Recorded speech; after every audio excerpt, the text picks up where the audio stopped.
다시 입으세요. 원있지? 선생님, 왜 가운을 다시 입으라고 하셨어요? 질려볼 거 없으니까 돌아가. 에? 진료볼 게 없다뇨. 암덩어리가 들어갈 데가 없어.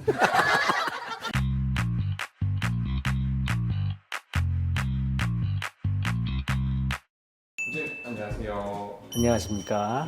오늘은 유방암 짤 이야기를 해보려고 합니다. 가슴이 작아서 유방암이 들어갈 데가 없다. 이 말이 진짜입니다.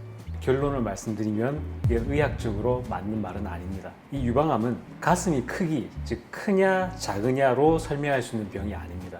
실제로 유방암은 유방 안의 조직 특성, 나이, 가족력, 유전적 소인, 음주력, 폐경 후 비만, 호르몬 노출, 과거 흉부, 방사선 노출 같은 요소들을 모두 함께 봐야 합니다. 그래서 오늘은 가슴이 작으면 유방암이 안 생기나 이 오해부터 시작해서 유방암과 실제로 관련이 있는 요인은 무엇인지, 그리고 우리가 진짜 알고 있어야 할 포인트는 무엇인지 차근차근 정리해 보겠습니다. 가슴이 작다고 유방암이 안 생기는 건 아닙니다. 먼저 말씀드리고 싶은 건 유방암은 가슴 크기에 비례하는 병이 아니라는 점입니다. 가슴의 크기는 대부분 지방 조직의 양에 따라 결정되는데, 유방암은 주로 유관이나 소엽 같은 유선 조직에서 주로 발생하기 때문에 가슴 크기와는 상관이 없습니다. 그래서 가슴이 크다고 해서 유방암에 걸리지 않는 것도, 또 가슴이 작다고 해서 안심할 수 있는 것도 아닙니다. 진짜 중요한 건 크기보다는 유방의 조직입니다. 실제 진료 현장에서 가장 중요하게 보는 건 가슴의 크기가 아니라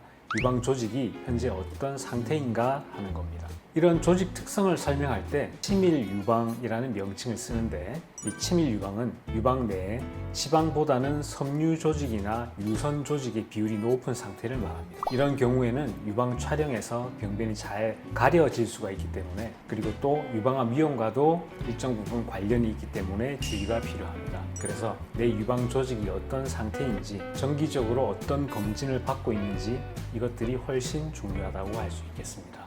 유방암의 위험을 높이는 건 따로 있습니다. 나이가 증가함에 따라, 또는 가족력이나 유전적 소인이 있는가에 따라 치밀 유방인가, 또는 음주를 했는가, 폐경 후 비만 상태인가, 또는 폐경기 호르몬 치료 과거력이 있는가, 과거에 흉부의 방사선 노출 같은 여러 요소들이 유방암 위험을 높이는 것으로 잘 알려져 있습니다. 결국 유방암은 단 하나의 이유로 설명되는 병이 아닙니다.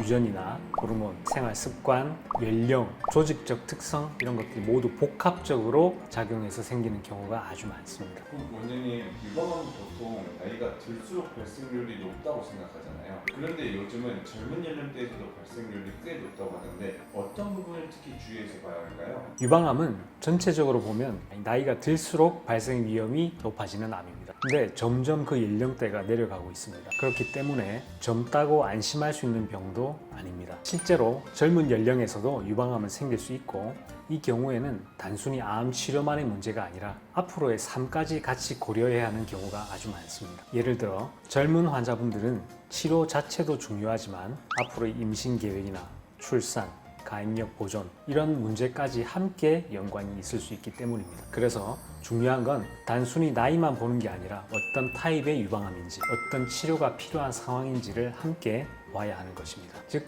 젊다고 무조건 더 위험하다라고 단정할 수 없고, 젊다고 안심할 수도 없습니다. 여기에서 나이보다 더 중요한 것은 암의 특성과 현재 상태를 정확하게 판단하는 것입니다. 다섯 번째, 유방암 치료 다 똑같나요?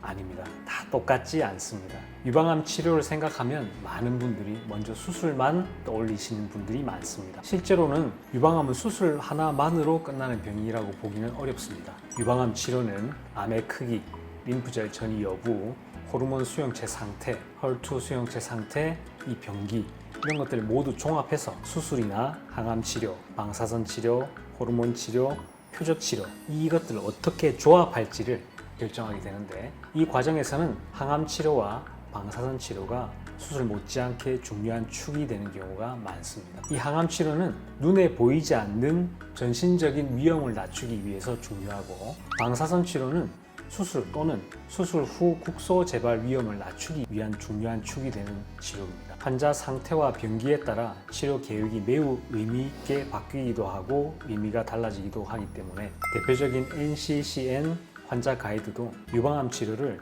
수술 단독 치료가 아니라 여러 치료를 병합하는 체계적인 시스템 치료로 설명하기도 합니다. 그래서 유방암은 있다 없다 만의 문제가 아니라 언제 어떻게 발견되었는지, 암의 성격이 어떤지, 그래서 어떤 치료를 조합하게 될지가 훨씬 중요하다 할 수 있겠습니다. 오늘 내용을 정리하면 이렇습니다. 가슴이 작아서 유방암이 안 생긴다.